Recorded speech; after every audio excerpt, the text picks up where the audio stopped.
وی دیوړل ډیر خولي خیسته خیسته ځوانان مرګیا د دې دنیا د ارمانونو سرا آباد کورونا تا په خلکو کړلو ران مرګیا د دې دنیا د ارمانونو سرا نحمده ونصلي ونسلم على رسوله الكريم پیغمبر صلی الله علیه و آله وسلم چرګ غوښه چې دا پیغمبر علیه السلام خوړلی او دا خوړل سنت دي.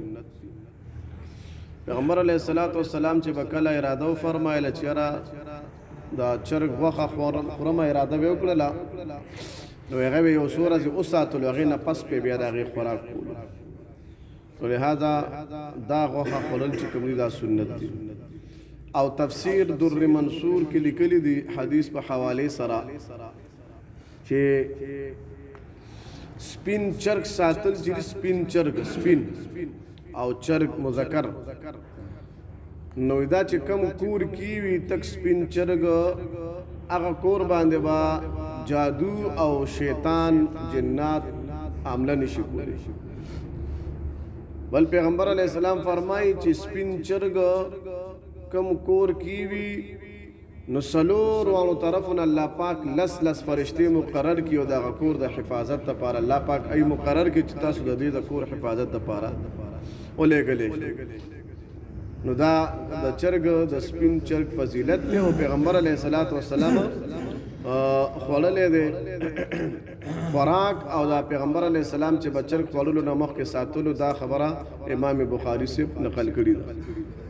بل فرمایي چې مې خوړل چې دا سنت دي. سنت مطلب دا چې پیغمبر صلی الله علیه وسلم دا دې خوراک کړی دی.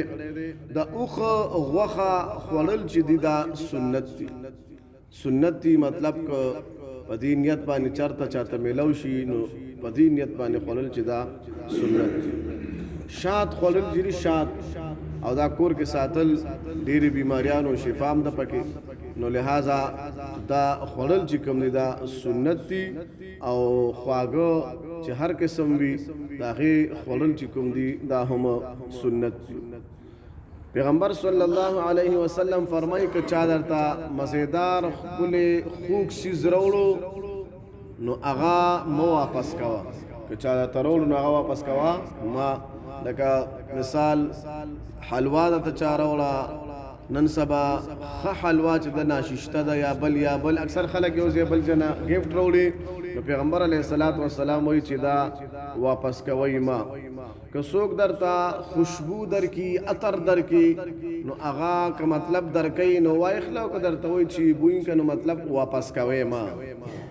خوشبو پیغمبر علیه السلام خوښه وه.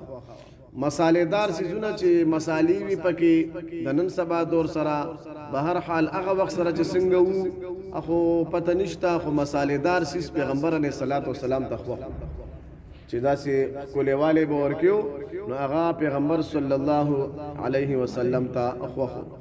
سرکه چې دا سرکه دا پیغمبر علیه السلام فرمایي چې یو خو سنت دی او بل دا چې کم کور کې سرکه موجود وي هغه کور باندې به لوږه نه راځي. کم کور کې چې سرکه موجود وي هغه کور کې به الله پاک فاقه نه راولي. نو غالبا دا سپینه سرکه چې کوم دی دا کور کې بوتل کې ساتل پکار دي. کله کله ضرورت راشي یا خوراک کوم خلک لګي او په دې نیت باندې سنبالول او کې خودل چې دا سنت دی او هغه کور باندې الله پاک لوګه باندې راولي. سرید چې دی سرید چوری ته وایي لکه خوروا کې چوری کول دا بهترین سالن دی. او پیغمبر علیه السلام فرمایي چې تمام خلق باندې بی عائشہ رضی الله عنها ته داسې فوقیت او فضیلت حاصل دی لکه څرنګه چې ټول خوراکونو کې سرید بهترین خوراک دی.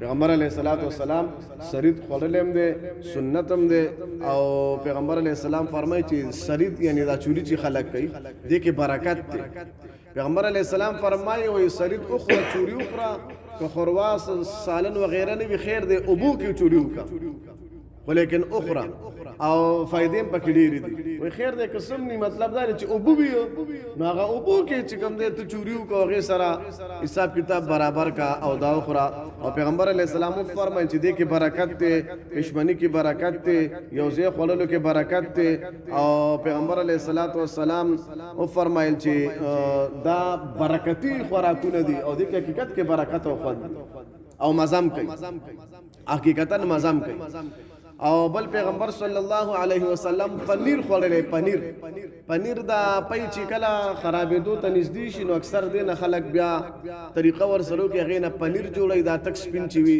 دا پیغمبر علیه الصلاۃ والسلام خوړلې دي وای دا پیغمبر علیه السلام ته پیش کړل شو ورته وی چې دا غو پلان کې مجوسی دا هغه جوړ کړي دي پیغمبر علیه السلام وی بسم الله الرحمن الرحیم او پنیر خوراک چې کوم دی پیغمبر علیه السلام وکړلو ولهذا پنیر خوړل چې دا سنت دی پیغمبر علیه الصلاۃ والسلام نه دا ثابت دي بهر حال دا سو قسمه خوراکونه را روان دي چې مونږ ټول استعمالو او خورو مخه تم راځي اوس راته دا پته لګیدا چې دا زموږ پیغمبر صلی الله علیه و آله وسلم او د دې خوراک کړی دی الله دې زموږ استاد د ټولو پیغمبر علیه الصلاۃ والسلام سنت سره محبت نصیب کړي د عمل کولو توفیق نصیب کړي